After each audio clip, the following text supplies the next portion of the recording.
The Hagoes Vitziyunim that Rabbi Groner wrote to the Alter Rebbe Siddur, to the Siddur and Dach, the Siddur and Chassidus, was mugi by the Rebbe. I actually saw the pages of the Hagoes of the Rebbe. Rabbi Groner B'Shaite showed it to me. So concerning what it says in the Siddur, that when it comes to Krishma, there are 245 words. We're missing 3 words to the cheshbon of 248, which is Ramach. And therefore, the meaning is that the Chazan repeats the 3 words, Hashem, Elokeichem, Emes, and the people who hear these words, those 3 words add to the cheshbon of Ramach words. So in the Agos V'Tziyunim it says that if someone is holding the middle of Krishma, when the Chazan says out loud the 3 words, Hashem, Elokeichem, Emes, Yafsik, he should stop. The Yishman, he should listen. And this will count to him to the cheshbon of the 248 words that he needs to have. And there is no maramokim to this. It just says a maramokim where they talk about it. But no maramokim from where this comes from. I heard that in Tovshin Yud, somebody asked the Rebbe the Shaila, and the Rebbe told him this, that he should stop in the middle of Krishma where he's holding, and listen to the 3 words, and that will count for him as if he had the 3 words. And probably this is where Rabbi Groner took it from. Then, in the Sefer HaMenhagim, it says something similar, almost the same thing, in different words. There it says like this, Gam zeh she'adayin leikora Krishma,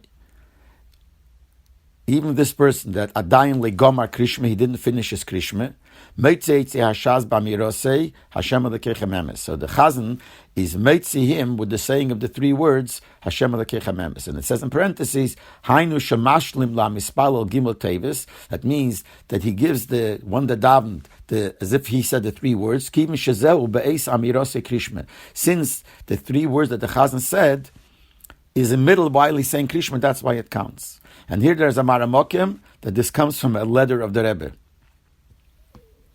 And it doesn't say where the letter is printed or where it comes from. Now, besides the difference in the expressions, but that's not a main difference, there's another difference here. In the Hagos Vitziyunim, which was mugi from the Rebbe, it says that he has to stop where he's holding in the middle of Krishma and listen to the 3 words. Here, it doesn't say that. It doesn't mention that he has to stop. As a matter of fact, it seems that he doesn't have to stop, because he gives a reason why is it good enough since it is at the time when he says Krishma, is mashman that he doesn't stop.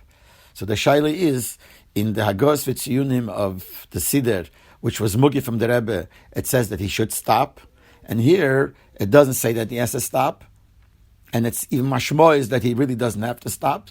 And this was also mugi from the Rebbe. They were both mugi from the Rebbe. So we have to think, do you have to stop B'shas the Chazan says Hashem Elokeichem Emes in order to have these 3 words count for your cheshbon, or you don't have to stop? In other words, is what it says in Sefer HaMenhagim, as if Madura Basra, this is the bottom line, that you don't have to stop.